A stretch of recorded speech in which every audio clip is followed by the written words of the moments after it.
नौ मन दूध बटोर के टिपके किया विनाश, दूध फाट कांजी भया हुआ घृत का नाश।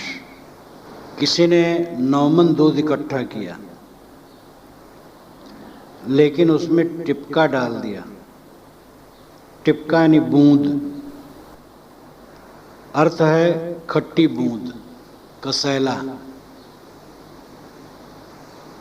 तो दूध फाट कांजी भया, वो दूध फट करके कांजी हो जाता है।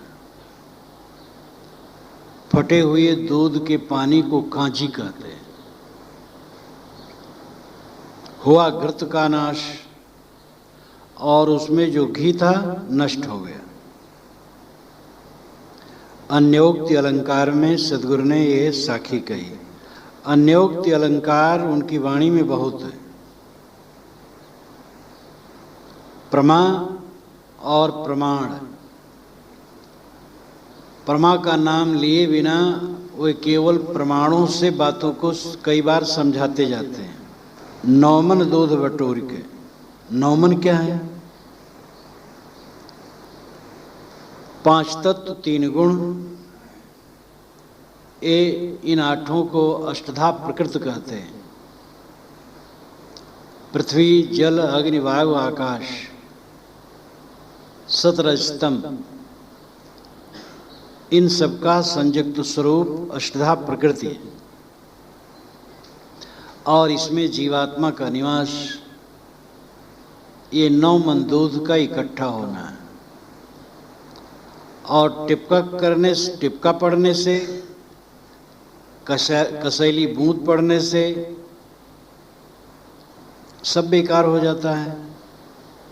इतना उत्तम मानो चोला जिसमें विवेक है, जीव इसमें निवास कर रहा है, स्वस्थ शरीर है, आंखें, हाथ, पैर, मस्तिष्क, दिल, दिमाग सब ठीक है। लेकिन अज्ञान का टिपका, अज्ञान की बूंद उसमें पड़ जाने से सब बेकार हो जाता है। जिंदगी का फल मोक्ष है। मानव जीवन का फल न तो संतान है, न अधिक धन है, न कीर्ति है, न अन्य कुछ है। मानव जीवन का फल मोक्ष है। मोक्ष का अर्थ है इसी जीवन में रहते रहते पूर्ण तृप्ति, पूर्ण निर्भयता, पूर्ण शांति। और अगर ये नहीं हुआ तो सब बिगड़ गया। आदमी जिंदगी भर घुल घुल के जीता है, चिंता में, उद्वेग में, क्षोभ में, परेशानी में। सारी परेशानी उसके अज्ञान का फल है। और कुछ परेशानी नाम की कोई चीज नहीं है। जो है सो है। जो प्राणी मिलते हैं, पदार्थ मिलते हैं, बिछुड़ते हैं, स्वास्थ्य अस्वास्थ्य, संयोग वियोग, ये जैसा है वैसा है। उसमें परेशान होने की क्या जरूरत है? परेशान तो अविवेक का फल है। हम अपने अज्ञान से परेशान होते हैं। अज्ञान का टिपका, अज्ञान का कशैला पड़ जाने से जीवन बेकार जाता है।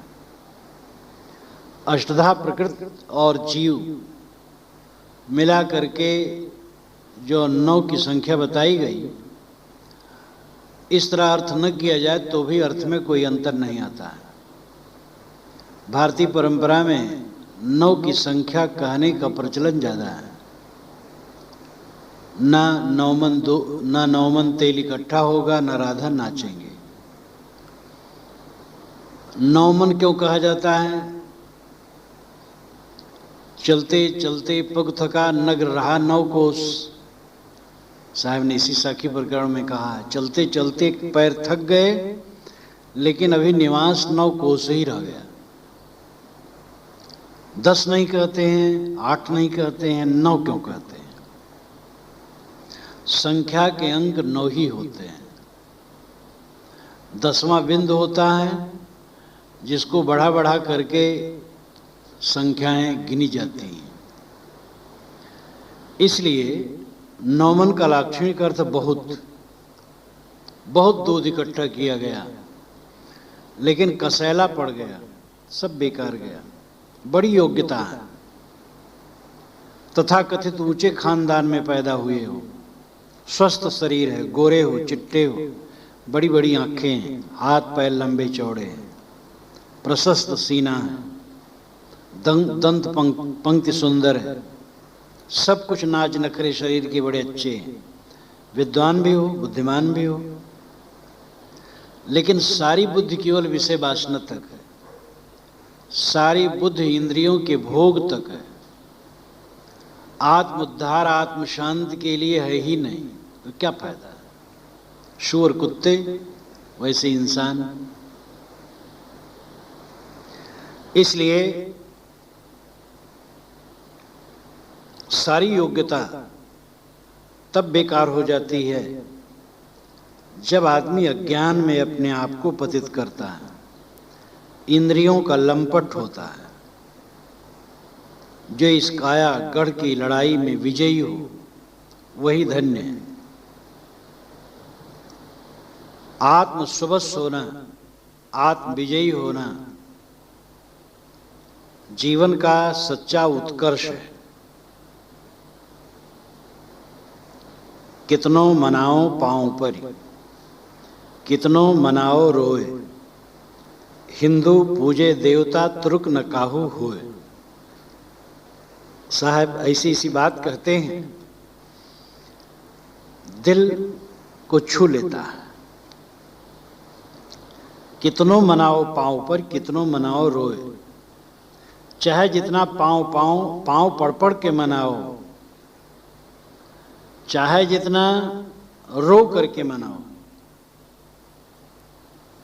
लेकिन हिंदू लोग मिट्टी पत्थर के देवता को पूजना नहीं छोड़ेंगे। और तुर्क न काहू होए, तुर्क तो किसी की नहीं, इसका अर्थ है शून्य में वो पुकारना नहीं छोड़ेंगे। समझ नहीं पाएंगे। हिंदू पेड़, पहाड़, नदी, तालाब, मिट्टी और पत्थर की पिंडी, गोबर तक पूजते रहते हैं।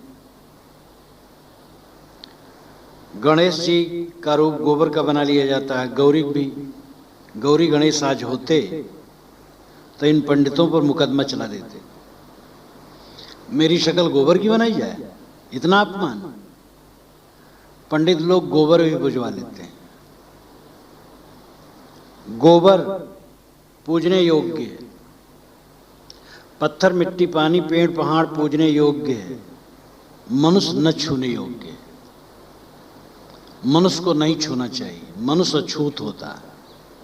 कितना दुर्भाग्य। क्या आदमी पत्थर से भी हीन है, पेड़ से भी हीन है?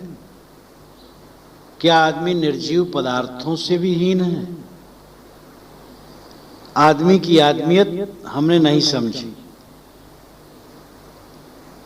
अपनी आत्मा का महत्व तो नहीं समझा।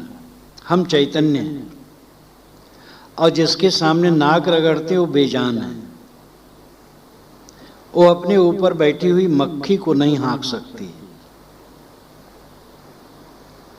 और वो खुद चुरा जाती है। मूर्तियां चुरा जाती हैं, विदेश में बिकती हैं, और उनके सामने नाक रगड़ करके हम भोग और मोक्ष मांगते हैं। दूसरे तुर्क हैं, वे शून्य में पुकारते हैं, आकाश में। स्वामी परंपरा के कोई साधक हो, दोनों हाथ उठा करके आकाश की तरफ देखते हुए पुकारते हैं। समझते आकाश में कोई बैठा है। ना आकाश में,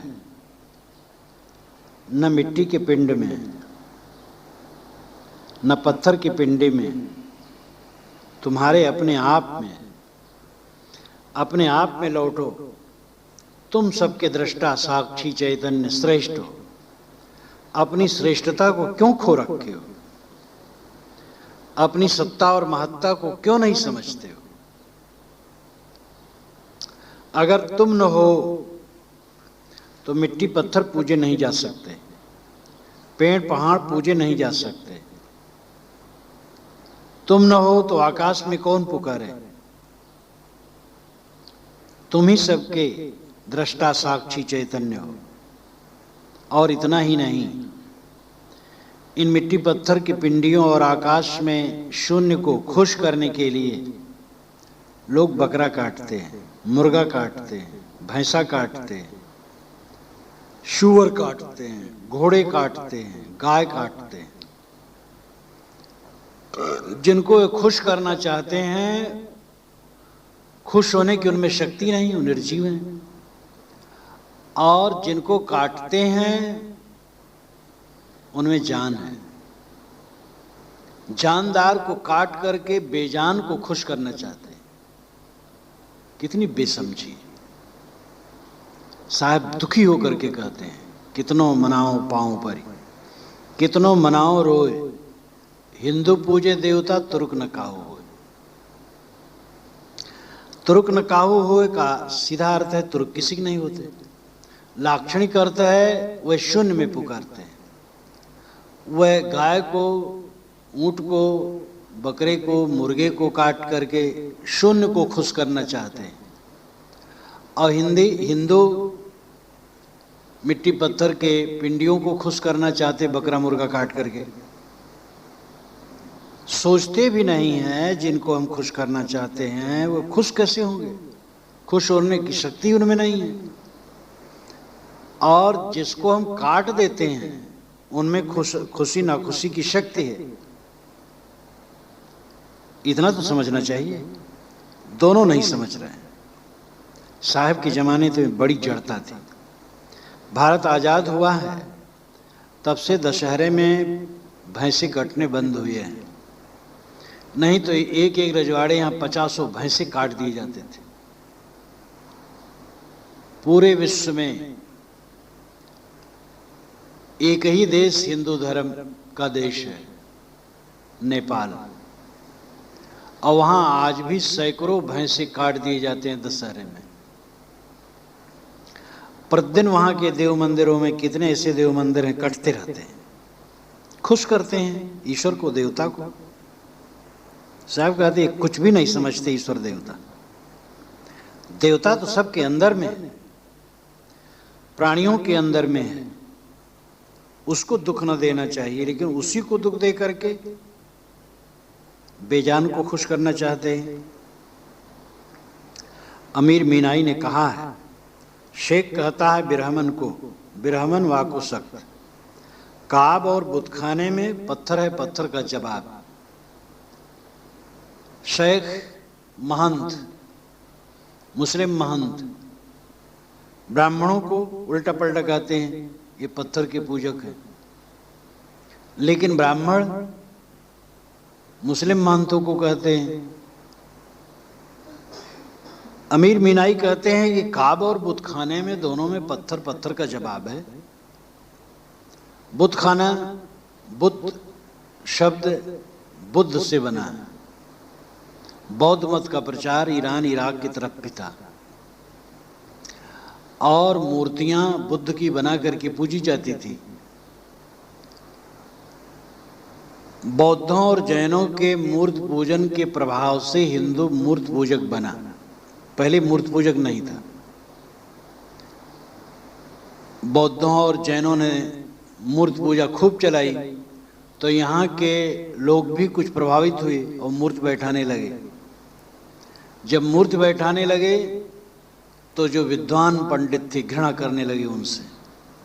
अगर कोई ब्राह्मण नामधारी मूर्त पूजक हो तो उसको देवलक कह करके समस्त ब्रह्म कर्म से अलग कर देते थे। देवलक उनका पारिभाषिक शब्द था पंडितों का। अगर किसी ब्रह्म समाज में मूर्त पूजक ब्राह्मण आ गया तो लोग कहते हैं देवलक है, हटाओ इसको, मूर्त पूजता है। दक्षिणी भारत में अब्राह्मण मूर्त पूजक थे, मंदिरों में वही मूर्त पूजा किया करते थे, ब्राह्मण नहीं पूजते थे। जब आमदनी उसकी बढ़ी तब ब्राह्मणों ने कहा कि ये तो ब्राह्मण ही पूज सकता है, दूसरा नहीं। दूसरे अछूत उसमें प्रवेश नहीं कर सकते हैं। ये चतुर होते हैं, हर जगह जमा लेते हैं। तो बौद्धों और जैनों के प्रभाव से मूर्ति पूजा हिंदुओं में आई। बुद्ध की मूर्ति को बुद्ध बुद्ध बुद्ध उन लोगों ने कहा अपनी भाषा में, जैसे ब्राह्मण को लोग ब्राह्मण कहते हैं, इसी प्रकार बुद्ध को बुद्ध कहा। और जितने मूर्ति पूजक हैं उनको बुद्ध परस्त कहे। तो काब और बुद्ध खाने में, काबा में और बुद्ध खाने में पत्थर पत्थर का जवाब है। जो मक्का है उसमें जो मस्जिद है काबा, तो उसमें एक परिक्रमा है, परिक्रमा में एक काला पत्थर है एक जगह चिपकाया हुआ, और उसको परिक्रमा करते समय लोग चूमते हैं। हजरत मोहम्मद भी उसे नहीं हटा सके, उसको हटाते तो फेल हो जाते हैं। आज भी वो पत्थर को मुसलमान चूमते हैं। तो अमीर मीनाई कहते हैं दोनों तो पत्थर पूजक हैं, क्यों मुसलमान लोग हिंदुओं को गाली देते हैं और हिंदू लोग मुसलमानों को। साहब कहते हैं हिंदू पूजे देवता तुर्क न काहू हुए। हिंदू मुसलमान दोनों आत्मज्ञान समझना नहीं चाहते। हिंदू शब्द ईरानियों ने दिया, ईरानी लोगों ने सिंध नदी को हिंद नदी कहा, इस देश को हिंद देश, यहाँ के लोगों को हिंदू। और ये शब्द आज से कोई 24-25 वर्ष पूर्व से प्रचलित हुआ। तुर्क शब्द पर हम विचार कर लें,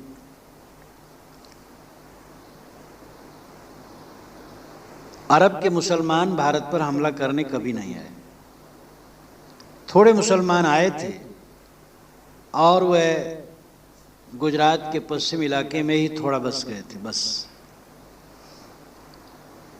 तुर्क जिसे हम कहते हैं, ये रूस और चीन के दक्षिणी हिस्से में रहने वाले, रूस में एक कजाकिस्तान है और चीन में सिंकियांग, ये दो क्षेत्र हैं। इसमें तुर्क रहते थे। तुर्क बड़े बर्बर होते थे, हट्टे कट्टे और बड़े लड़ाकू। हजरत मोहम्मद के जीवन काल में ही जो अरब से पश्चिम है इराक देश, वो मुसलमान हो गया था। उनके निधन के पश्चात इराक से पूरब जो ईरान है वो भी मुसलमान हो गया। तो तुर्क लोग मुसलमानों की मस्जिदें फूंक देते थे, मुसलमानों का कत्लेआम करते थे। तुर्क से मुसलमान लोग बहुत परेशान थे। तब मुसलमानों ने एक अलग सेना बनाई जिसको गाजी कहा, वीर, और उनको छूट दी कि लूट मार में जितना धन पाओ तुम्हारा है। तुर्कों से वो मुकाबला करने लगे। धीरे धीरे तुर्क मुसलमान हो गए, मुसलमान होते गए। जो मुसलमान होते गए तो फिर मुसलमानियत फैलाने के लिए वह चारों तरफ हमला करने लगे। उन्हीं तुर्कों में महमूद जो गजनी का था, उसने 17 हमले भारत पर किए थे। सम्मिलित भारत और अफगानिस्तान के बीच में खैबर दर्रा, सम्मिलित हिंदुस्तान का मतलब है पाकिस्तान हिंदुस्तान मिलाकर। पाकिस्तान बांग्लादेश हिंदुस्तान का ही अंश है। तो हिंदुस्तान का जो पश्चिमी छोर है और अफगानिस्तान का पूर्वी छोर है, उस बीच में खैबर दर्रा कहा जाता है, कुल 18 फीट चौड़ा है और ऊंची ऊंची दीवारें पर्वत की खड़ी, हमला होना असंभव है उधर से। बस वही एक दरवाजा है खैबर दर्रा, उसी से सारे हमले हुए हैं। हिंदुओं में संगठन नहीं था उस समय। चंद्रगुप्त मौर्य इत्यादि के समय में संगठन था। तो काबुल तक, अफगानिस्तान तक भारत के राज्य में सम्मिलित था। आगे चल करके हिंदू राजवाड़े विघटित हो गए और इनका कोई संयुक्त अधिवेशन नहीं होता था, संयुक्त ऑफिस नहीं थी कि कोई ऐसा देश रक्षा के लिए काम करें। तो अफगानिस्तान के तरफ से खैबर दर्रे से हमले होते थे। जितने हमलावर आए सब उसी तरफ से आए। अफगानिस्तान में गजनी एक जगह है, वहीं पर महमूद रहता था और अपने आप को उसने बादशाह घोषित कर दिया, इसलिए सुल्तान महमूद गजनवी, गजनी का रहने वाला होने से कहा जाने लगा। और वो गजनी को सजाने के लिए लूटमार भारत में आके करता था, यहाँ से धन ले जाता था और अपने नगर को सजाता था, बड़ी बड़ी सड़कें, भवनें, संग्रहालय सब तैयार करता था।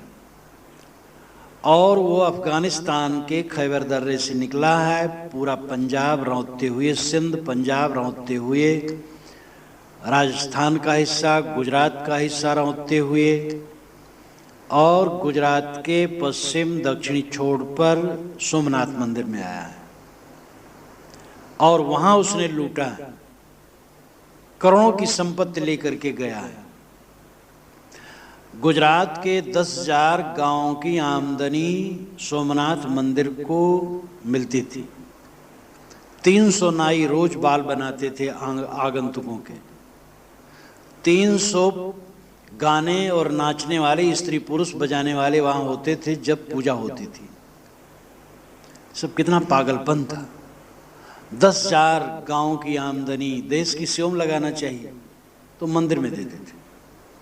इतना पैसा इकट्ठा था कि महमूद गजनवी ने सब पता लगा लिया था सीआईडी विभाग से, तब उसने हमला किया। जहां पर 300 नचैये गवैये मंदिर में, उस मंदिर की दशा क्या होगी। देवदासियां मंदिरों में रहती ही थी। तो ये सब चरित्रहीनता के कारण हिंदू समाज बहुत गिरा। इतनी दूर तक वो महमूद गजनवी, और वो जमाना नहीं था कि हवाई जहाज से आ गया, गाड़ी छकड़ों पर, रथों पर आया, मोटर कार भी नहीं थी। आया, लूटा, रौंदा, धन लाद करके गया चुपचाप, कोई नहीं बोला। और उस जमाने में वेदांत और कर्मकांड पर लिखने वाले पंडित कई थे जिनका इतिहास है, लेकिन कहीं किसी ने एक हर्फ नहीं लिखा कि महमूद गजनवी क्यों सफल हुआ, भारत क्यों हारा। लिखते तो कम से कम पीछे सावधानी होती। इतनी चेतना नहीं थी। ये दुर्भाग्य। तो उसी के पश्चात गोर एक स्थान है अफगानिस्तान में, वहाँ का मोहम्मद गोरी जो आया था दिल्ली की तरफ और तराइन में लड़ाई हुई थी, हार गया था, फिर लौट करके आया और पृथ्वीराज पर विजयी हुआ। तब से तुर्क यहाँ रजवाड़े हुए।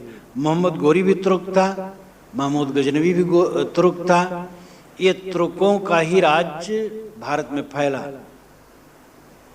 तुर्क यहाँ के लोगों को मुसलमान बनाए, लेकिन यहाँ के मुसलमानों को छोटा समझते थे, अपने को श्रेष्ठ।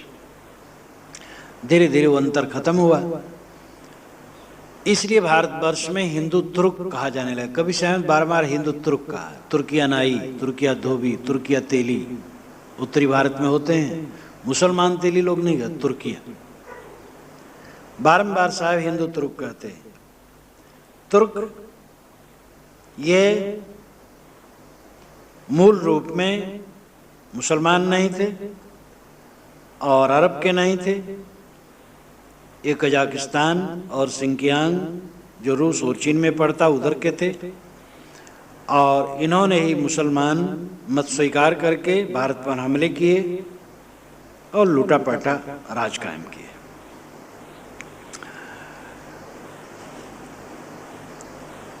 सदगुरु कहते हैं कि जब तक कोई आत्मज्ञान को नहीं समझता है तब तक उसका उद्धार नहीं। आदमी भटक रहा है बाहर। मानुष तेरा गुण बड़ा, मांस न आवे काज, हाड़ न होते आभण तुचा न बाजन बाज। ऐ मनुष्य, तुम्हारे सद्गुणों की विशेषता है। तुम्हारा मांस किसी के काम में नहीं आता है, तुम्हारी हड्डी का गहना नहीं बनता, तुम्हारे चाम का बाजा नहीं बनता। मनुष्य शरीर की विशेषता उसके सद्गुणों में है। बैल, घोड़े, हाथी, बकरे और जानवरों के शरीर के अंग मरने पर काम आ जाते हैं। आदमी के शरीर के अंग कोई अवयव किसी काम में नहीं आता है। सबसे निकम्मा, सबसे कमजोर, सबसे गंदा मानव का शरीर है। मनुष्य 4 दिन न नहाए तो गंधाने लगेगा, और जानवर हैं कभी नहीं नहाते हैं, कभी नहीं गंधाते हैं। मनुष्य मंजन न करे, दांत कितने काले कलूटे हो जाएंगे। कोई जानवर मंजन नहीं करता, लेकिन उनके दांत चमकते हैं। जानवर का बच्चा पैदा हो, पानी में फेंक दो, तैर जाएगा। आदमी का बच्चा तैरना न सीखे, कभी नहीं तैर सकता। आदमी सबसे कमजोर है, उसका शरीर सबसे निकम्मा और गंदा है, लेकिन उसमें एक विशेषता है, मन और वाणी की महान शक्ति। मन की शक्ति विवेक और चिंतन उसमें है, वाणी की शक्ति अपनी भावनाओं को व्यक्त करने की शक्ति है। और ये दोनों शक्तियां मनुष्य को महान बना दिया है। भगवान की घटना, परमात्मा की घटना, ब्रह्म की घटना, मोक्ष की घटना, निर्वाण और शांति की घटना मानव जीवन में होती है और किसी जीवन में नहीं होती।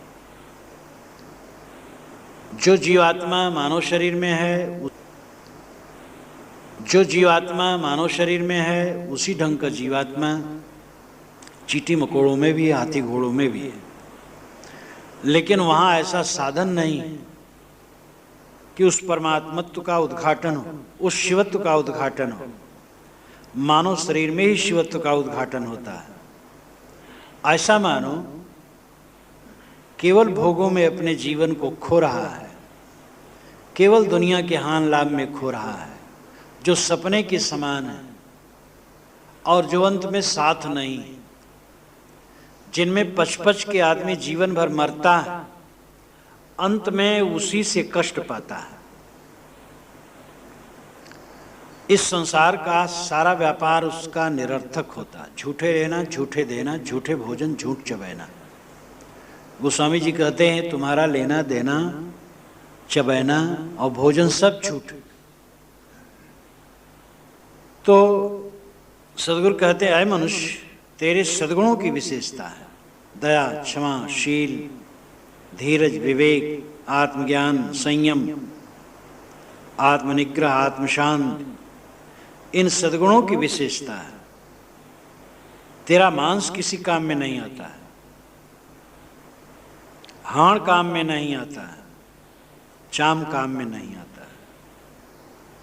जो काम में नहीं आता है उसी के अहंकार में तो डूबा है। चाम को देखकर, बाल को देखकर, अपने सीने और हाथ और कलाई को देखकर जो गंदगी का पिटारा है। और आदमी इतना अपने को गिरा लिया है। पशु पक्षी का आहार विहार संयमित है, आदमी को भी संयमित नहीं है। जो पशु पक्षी मांस खाते वही खाते हैं। मनुष्य अन्न भी खाता है, मांस भी खाता है, और मांस से नहीं खाता, वो तम्बाकू भी खाता है, बीड़ी भी पीता है, सिगरेट भी पीता है, शराब भी पी लेता है। कैसा गिरा हुआ है। मांसाहारी तो कह सकते हैं मांस में प्रोटीन होता है, तम्बाकू खाने वाले क्या कहेंगे? तम्बाकू में तो निकोटीन होता है, जहर। तो आदमी अपने आप को जितना गिराया है किसी ने नहीं गिराया है। सद्गुरु कहते हैं तो मनुष्य हो, मनुष्यता धारण करो, तब तुम्हारी विशेषता है। जो मोहि जाने ताहि में जानो, लोक वेद का कहा न मानो। ये एकदम डंके की चोट पर जोर से, जो मोहि जाने ताहि में जानो, लोक वेद का कहा न मानो। जो मुझे जानता है उसको मैं जानता हूं, लोक वेद का कहा नहीं मानता हूं। जो मेरे विचारों को समझता है सत्य को ग्रहण करता है उसको मैं स्वीकारता हूं, उसके स्वीकारने में लोक और वेद आड़े आए तो मैं नहीं मानता। इतना निर्भय होने की जरूरत है, तब सत्य का मोती मिलेगा। लोक और वेद, लोक संसार का प्रचलन, वेद धर्मशास्त्र। वेद का मतलब यहां ऋग्यजु साम अथर्व नहीं, वेद का मतलब है धर्मशास्त्र, पुस्तकें जो प्रमाण मानी जाती हैं। मेरे पास मानो कोई सज्जन आया और वो मेरे विचारों को स्वीकारता है। अब मैं उसको कहता हूं तुम सवर्ण नहीं हो, तुम्हारा पानी नहीं चलता है, इसलिए जरा तुम बाहर बैठ जाओ, कुल्हड़ में तुम्हें पानी दिया जाए, पथरी में भोजन दे दिया जाएगा। वो कहता महाराज मैं सदाचारी हूं, आपके शिष्य हूं, मदरा मांस क्या पान तक नहीं खाता हूं। मैं कहता हूं बात तो ठीक कहते हो, लेकिन मर्यादा, लोक मर्यादा, तुम अछूत हो इसलिए तुम अलग बैठो, ये लोक मर्यादा है। शास्त्रों में भी लिखा है कि शूद्र अछूत होता है। साहब कहते मैं ये नहीं मानता, लिखा है लिखा रहे, और लोक मर्यादा ऐसा लोग बना रख के उसको मैं नहीं मानता। आदमी शुद्ध है, पवित्र है, तो अछूत कैसे है? एक सवर्ण है, मांस खाता है, तो ग्रहण कैसे किया जाए उसको? और एक असवर्ण जिसे कहते हैं, चमार भंगी जिसे कह लो, लेकिन शुद्ध है, भक्त है, सदाचारी है, उसको अलग कैसे करें? तो मैं लोक वेद को नहीं मानता, मैं न्याय को मानता हूं। लोक वेद को न मानने वाले कितने उदंड हैं। वह स्तर कबीर का नहीं है। कबीर आस्थावान है, आत्मस्तित्व मानते हैं, पुनर्जन्म मानते हैं, कर्म फल भोग मानते हैं, बंध मोक्ष मानते हैं, सदाचार मानते हैं, दैवी संपदा मानते हैं, धर्म कर्म मानते हैं, और जीवन भर पवित्र रहने में रहना मानते हैं।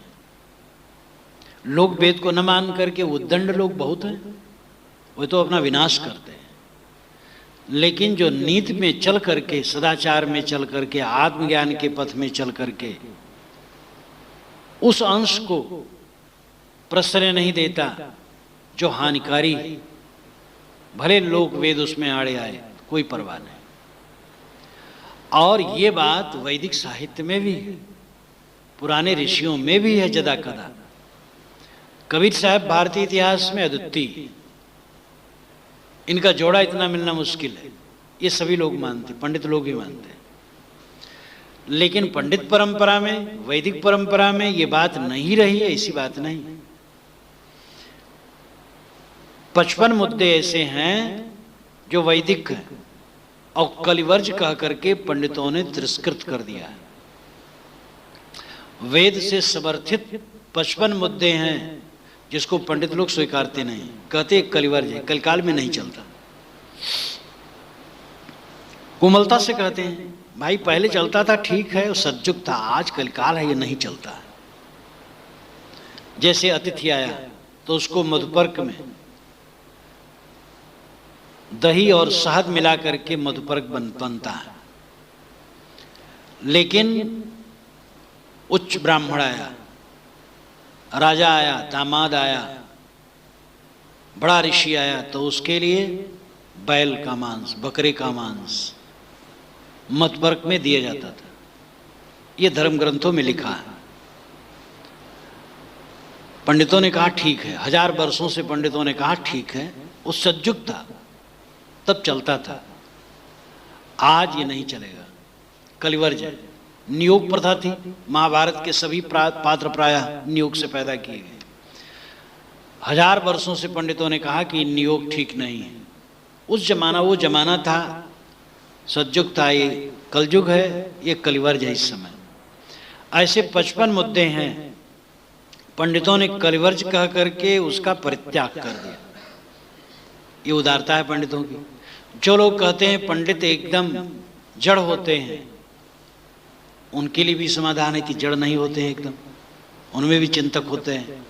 और जो कहते हैं कि हम शास्त्रों की बात बिल्कुल चलेंगे उस पर, इसको तिरस्कृत नहीं कर सकते।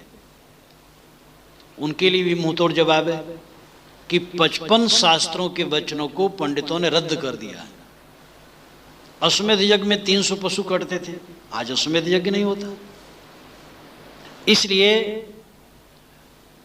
पंडितों का भी चिंतन इस ढंग के था और सभी मतों में मोहम्मद साहब ने अपनी परंपरा के विरोध में 350 मूर्तियां तोड़ करके फेंकवा दी और नया चलाया। ईसा वहां के मंदिर में पशु रखे जाते थे, बेचे जाते थे, उनका वध होता था और ईसा ने एक रस्सी को ऐंठ करके कोड़ा बनाया और सभी पशुओं को खोल करके उनको मार मार करके खदेड़ दिया और कहा यहां व्यापार ऐसा करना चाहिए जीववध का। तो हर जगह ऐसा हुआ। पुरानी गलत बातों को छोड़ करके आगे बढ़े। सौभर ऋषि हैं एक वेद के, वे कहते हैं यदग्ने मर्तस्तम श्यामहम मित्रो अमर्तः ना में अस्तोता मतीवा ना दुरित स्यादग्ने न पापया। अय देवता, अय अमर देवता अग्नि, अगर तुम मरणधर्मा मनुष्य होते और मैं अमर देवता होता तो जानते हो क्या करता? ना मैं अस्तोता मतीवा ना दुरित स्यादग्ने न पापया। मेरी स्तुत करने वाला निर्बुद्धि न होता, दुख में डूबा न होता और पाप में लिप्त न होता। लेकिन दुर्भाग्य है, तुम देवता हो और मैं मरणधर्मा मनुष्य हूं और प्रार्थना करते करते मैं थका जा रहा हूं। न मेरी बुद्धि सुधरी, न मेरा पाप गया, न मेरा दुख गया। लेकिन अय देवता, अगर मैं देवता होता और तुम मनुष्य होते तो मैं तेरा उद्धार कर देता।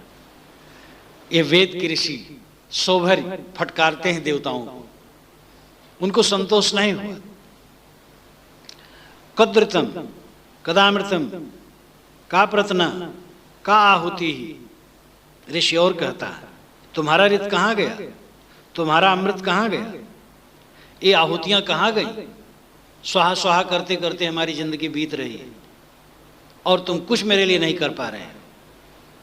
ये फटकार ऋषियों का है देवताओं का।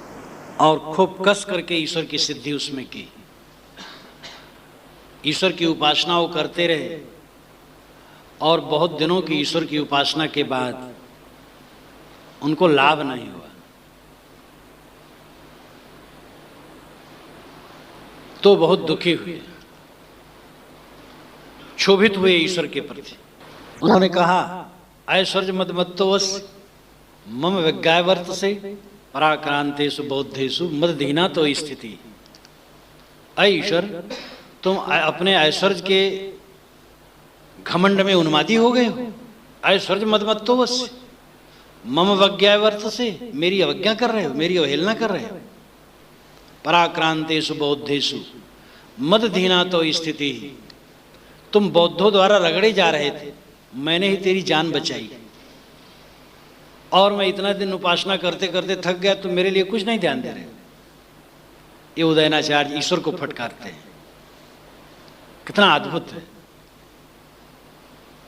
ऐश्वर्य मदमत्तोवस मम विज्ञावर्त से। ईश्वर, तुम अपने ऐश्वर्य में उन्मत्त हो गए, मेरी अवहेलना कर रहे हो। पराक्रांतेषु बौद्धेषु, बौद्धों द्वारा तुम रगड़े जा रहे थे। मदधीना तो स्थिति, मेरे अधीन तुम्हारी स्थिति हुई, मैंने ही तुमको जिला के रखा है और तुम मेरे लिए कोई परवाह नहीं कर रहे हो। ये फटकार ईश्वर के लिए उदयनाचार्य का है। तो आदमी जब देखता है तत्रापरारिक वेदो यजुर्वेद साम वेदो अथर्व वेद शिक्षा कल्पो व्याकरण निरंतो छंदो ज्योतिस्मित अथपरा यजा तदक्षरम अधिगम्यते। ये मांडूक्य उपनिषद के ऋषि कहते हैं चारों वेद, छहो वेदांग अपरा विद्या सांसारिक विद्या है। तदक्षरम अधिगम्यते, जिससे अविनाशी का बोध होता है, वो तो इससे परे है, वेदों से परे है। ये कितना इनकलाब है।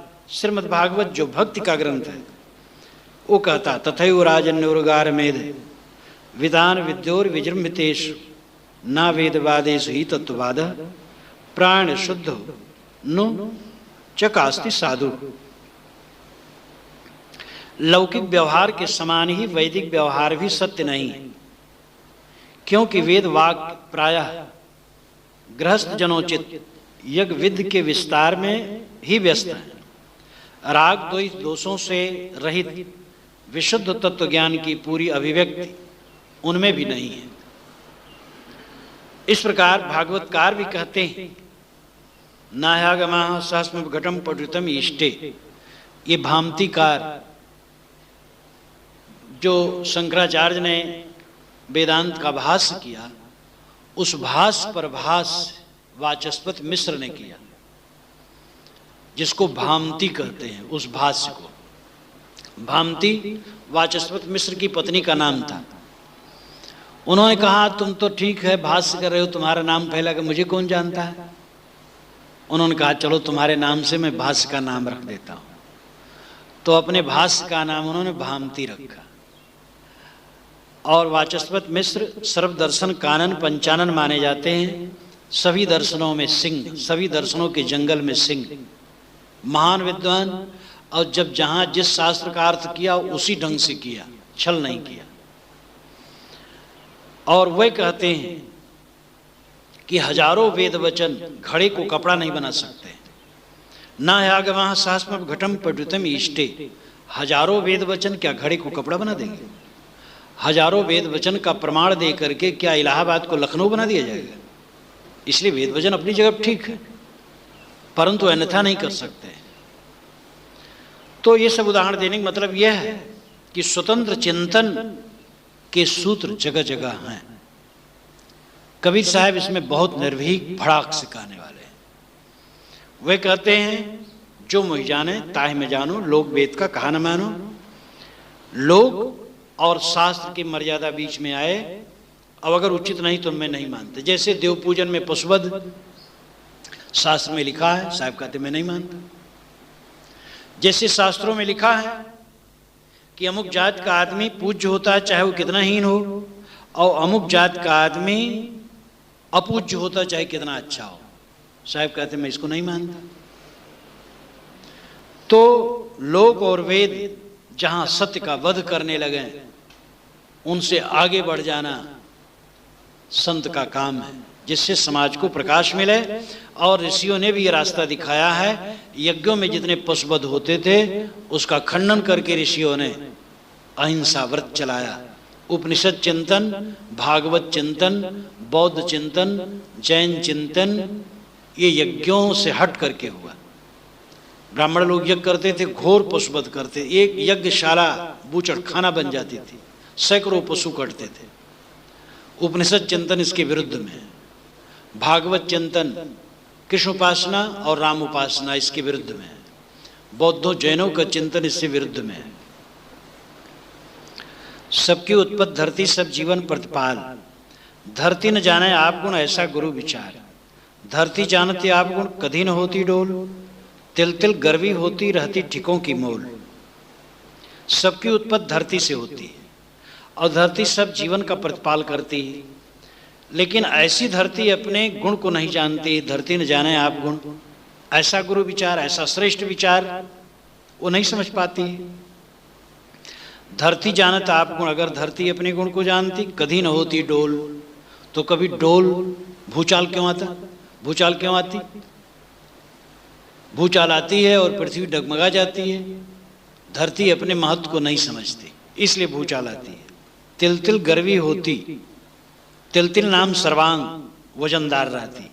रहत ठिकों की मोल, ठीक अपने कायदे में रहती, अपने मोल में अपनी कीमत को समझती धरती।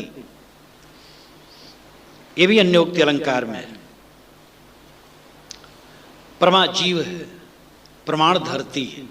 प्रमा का नाम साहब नहीं लेते हैं, प्रमाण ही से अपनी बात कहते हैं। देखो धरती, वन वृक्ष वनस्पति, अन्न फल कंद कोयला पत्थर सोना अनेक रत्न अनेक धात पेट्रोल तेल सब पृथ्वी से पैदा होते हैं और पृथ्वी सबका प्रतिपालन करती है। इसलिए इसको माता भी कहा जाता है। इतना मूल्यवान पृथ्वी लेकिन अपने गुण को नहीं समझती है, इसलिए भूचाल आ जाती है, वो परेशान हो जाती है। ये तो आलंकारिक कथन है। धरती का मतलब जीव, जो धारण करे वो धरती। सारे विज्ञान को कौन धारण करता है? सारे ज्ञान को कौन धारण करता है? जीव। वेद किसने बनाए? कुरान किसने बनाया? बाइबल किसने बनाई? जिंदा व्यवस्था किसने बनाया? जीव ने। ज्ञान विज्ञान का शोधन किसने किया? जीव ने। ये हवाई जहाज, मोटर गाड़ी किसने बनाया? जीव ने। ईश्वर ब्रह्म परमात्मा आत्मा बंध मोक्ष कर्म फल भोग, ये सब का निर्धारण किसने किया? जीव ने। सारे ज्ञान विज्ञान का स्रोत, प्रतिष्ठापक, आधारभूम जीव है। लेकिन जीव अपने गुण को नहीं जानता है और इसीलिए वो डोल चंचल होता है। रूप देख करके फिसल गया, शब्द में फिसल गया, स्पर्श में फिसल गया, स्वाद में फिसल गया, तमाम भ्रांतियों में फिसल गया, भूत प्रेत देवी देवता के चक्कर में भटकता है। अच्छे अच्छे पढ़े लिखे लोग पीरों के कब्रों पर जाकर के सर पटकते हैं कि महाराज ब्रह्म राक्षस हमारा पकड़ लो। ब्राह्मण घर में अगर कोई पेड़ से गिर के मर जाए तो ब्रह्म राक्षस होता है, पानी आग में तो ब्रह्म राक्षस होता है। ब्राह्मण के घर के भूत का नाम ब्रह्म राक्षस है। और उसके अलावा जो कोई मरे और भूत हो तो भूत है। तो भूत को पकड़ने के लिए, ब्रह्म राक्षस को पकड़ने के लिए मैरवा हरिराम बाबा, वहां ब्रह्म राक्षस पकड़ा जाता है। मैं भी जब तकलीफ में होता था घर में, 2-3 बार मुझे बीमारी हुई थी 18 वर्ष की पूर्व उम्र में, तो मैं पिताजी से कहूँ पिताजी ले चलिए मैरवा हरिराम बाबा है, ये ब्रह्म राक्षस मुझे लगा पकड़वा दीजिए। तो कहे हाँ अच्छा ले चलेंगे। कभी नहीं ले गए। इतने में कबीर साहब का बीजक मिल गया, तो बीजक ने ब्रह्म राक्षस को पकड़ लिया और सब भ्रांति कट गई। ब्रह्म राक्षस पता नहीं कहाँ गया, भूत प्रेत पता नहीं कहाँ गए। ये सब मन की भ्रांतियां, भूत प्रेत ब्रह्म राक्षस। ब्रह्म आत्मा स्वयं स्वरूप है, तुम्हारा स्वरूप है, और कोई ब्रह्म राक्षस नहीं जो तुम्हें पकड़ करके दबोच दे।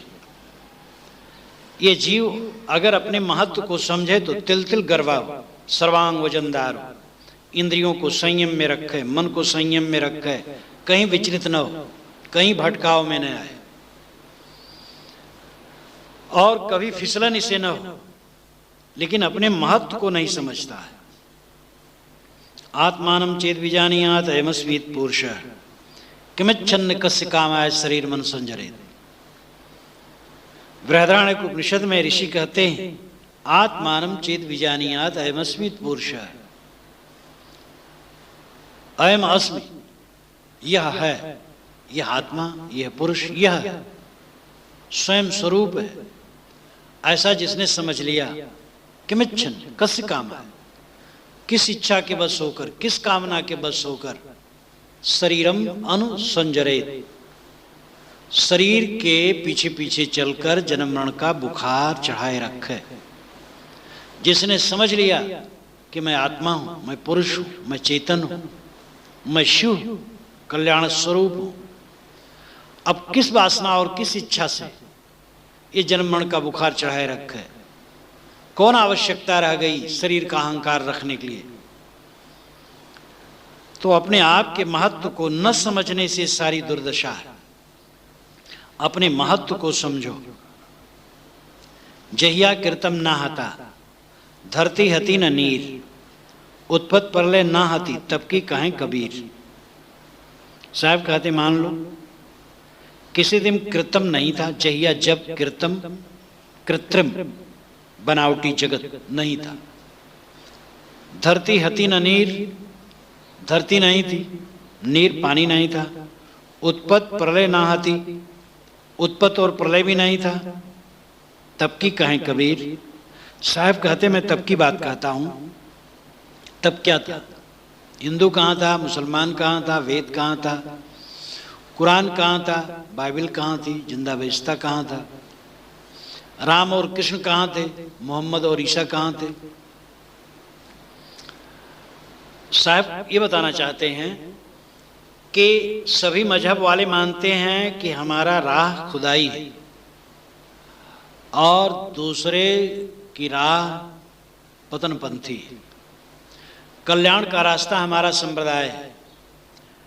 सत्य के सामने हम हैं। हमारा सिद्धांत, हमारा महापुरुष, हमारी किताब ईश्वरी, बाकी की अनुश्वरी। हम आस्तिक हैं, दूसरे नास्तिक हैं। हम दीनदार हैं, दूसरे बेदीन हैं। वैदिक अपने आप को आस्तिक मानते हैं, लेकिन वैदिकों में स्वामी शंकर वैष्णव को अवैदिक कहते हैं। 5 रात वैष्णव अवैदिक, लेकिन वैष्णव लोग शंकराचार्य को प्रच्छन्न बौद्ध, छिपा हुआ बौद्ध, नास्तिक कहते हैं। स्वामी दयानंद सरस्वती इन दोनों को नास्तिक कहते हैं। तो दोनों मिलकर के स्वामी दयानंद को नास्तिक कहते हैं। कैसा आश्चर्य। मुसलमान कहते हैं कि राह खुदा केवल इस्लाम है, दीन इस्लाम है। जो इस्लाम को न माने उसको नरक की आग में जलना है। लेकिन उसमें शिया और सुन्नी में इतना संघर्ष है कि एक दूसरे को नरकपंथी बताते हैं। और इतना ही नहीं है, 63 फिरके हैं उनमें। हर फिरका कहता है कि हम ही स्वर्ग में जाएंगे, दूसरे सब नरक में जाएंगे। यही बात और जगह भी है। बौद्धों में, जैनों में, कबीरपंथियों में अनेक शाखाएं हो गई। हर जगह की ये लीला, अहंकार राजा सबके दिमाग पर आकर के बैठ जाता है। साहब कहते ये सब धोखा है। साहब स्वयं तो जगत अनाज मानते हैं। इस 7वीं रामायणी में इसका पूरा विवरण है। वो ये कहते हैं कि तुम लोग तो मानते हो कि जगत पहले नहीं था। जगत पहले नहीं था या था भी, तो भी इस्लाम कब से? 1400 वर्षों से। हिंदू शब्द 2500 वर्षों से। आजकल के हिंदू समाज में जितनी पूजा पद्धतियां हैं सब करीब करीब अवैदिक हैं। राम की उपासना, कृष्ण की उपासना, गणेश की उपासना, शिवलिंगी की उपासना, जगदम्बा की उपासना कहीं वैदिक नहीं है। वैदिक उपासनाएं आज लुप्त है। वैदिक उपासना की भी एक सीमा है। उसके पहले वैदिक उपासना न रही होगी। कबीरपंथ की उपासना की एक सीमा है, 500 वर्ष के पूर्व वो नहीं थी। जैनों बौद्धों की एक सीमा है। सारे संप्रदाय किसी देश और काल में निर्मित होते हैं, लेकिन धर्म देश और काल की सीमा से बाहर व्यापक होता है। वो एक सीमाबद्ध चीज नहीं है। मोक्ष न कबीरपंथियों के अधिकार में, न वैष्णव के, न बौद्धों के, न जैनों के, न इस्लामियों के, न वैदिकों के, न अवैदिकों के। वासना बंधन है, उसका त्याग करना मोक्ष है। सत्य का बोध जिसको मिले उसी का कल्याण है। साहब कहते हैं कि मान लो एक कृत्रिम जगत नहीं था, धरती नहीं थी, पानी नहीं था, उत्पत्ति प्रलय नहीं थे, तब तुम्हारा मत कहां था? तुम्हारी किताब कहां थी? तुम्हारा कल्पित भगवान कहां था? सब अलग अलग भगवान मान बैठे हैं। सार्वभौमिक परमात्मा सत्य, वो है सबके अंदर का आत्मा परमात्मा। हिंदुओं का ईश्वर, मुसलमानों का ईश्वर, ईसाइयों का ईश्वर, यहूदियों का ईश्वर, ये कोई बात हुई? क्या हिंदुओं का पानी होता है और मुसलमानों का पानी होता है? हिंदुओं का आकाश होता है और मुसलमानों का आकाश होता है? आकाश तो सबका आकाश होता है। इसलिए परमात्मा सबका परमात्मा होता है। वो आत्मा की शुद्ध अवस्था, जब आत्मा की शुद्ध अवस्था आई वही परमात्मा अवस्था है। और वो कोई भी करे उसी को उद्धार है। सदगुरु चाहिए जो रास्ता दिखाए। इसलिए घमंड छोड़ो अपने संप्रदाय का और निश्चल सदाचारी बनो। जिसको आत्मज्ञान होगा, सदाचार होगा, वासना की निवृत्ति होगी, उसी कल्याण होगा। और किसी संप्रदाय की मुहर लगवाने से, घमंड करने से कुछ फायदा होने वाला नहीं है। दुनिया में कोई नास्तिक नहीं है। दुनिया में कोई बेदीन नहीं है। ये हमें समझना चाहिए। नास्तिक कौन, इसलिए लिखा गया। वो कबीर दर्शन में भी अलग पुस्तक भी है, और उसमें पढ़ करके आप स्वयं विचारिए। नास्तिक कहने वालों की दृष्टि से तो दुनिया में कोई आस्तिक है ही नहीं। हमारे ख्याल से आप नास्तिक हैं, आपके ख्याल से मैं नास्तिक हूं। जैसे 3 नमाजी नमाज पढ़ते थे, नमाज पढ़ते पढ़ते एक बोल दिया, दूसरे ने कहा यार नमाज पढ़ते बोला नहीं जाता है, तीसरे ने कहा तुम भी तो बोल दिए, तो चौथा अलग बैठा था, कहा महर्षि आप भी तो बोल दिए, तो हम आपको कहते आप हमें कहते हैं, तो सब मिलकर के सब नास्तिक, कोई आस्तिक नहीं रहा। नास्तिक शब्द संकुचित दिल वालों के हृदय की संकुचितता, दूसरे मत वालों के लिए नास्तिक शब्द गाली है जो क्षुद्र हृदय वालों के द्वारा गढ़ी गई है, और नास्तिक दुनिया में कोई नहीं। लोग कहते मार्क्स नास्तिक है, वो आत्मा परमात्मा नहीं मानता है, इसलिए उसके उपदेश से बड़ा रक्तपात हुआ। आत्मा परमात्मा मानने वाले धार्मिकों के उपदेश से जितना रक्तपात हुआ है, मार्क्स के उपदेश से उतना रक्तपात नहीं हुआ है। महाभारत पढ़िए, गीता के उपदेश से जो युद्ध हुआ, और उस युद्ध में जितने लोग मारे गए उनकी संख्या महाभारत में लिखी है। पूरी दुनिया की सृष्टि मानव की नहीं है जितना लिखा है। राम रावण की लड़ाई में जितने लोग मारे गए हैं उसकी भी गणना असंभव है। मुसलमानों ने जितना रक्तपात किया हो तो इतिहास सिद्ध बात है। रामायण महाभारत की बात तो इतिहास के बाहर है, और उसमें अतिशयोक्तियां भी हैं। इस्लाम ईसाइयत तो इतिहास के अंदर है।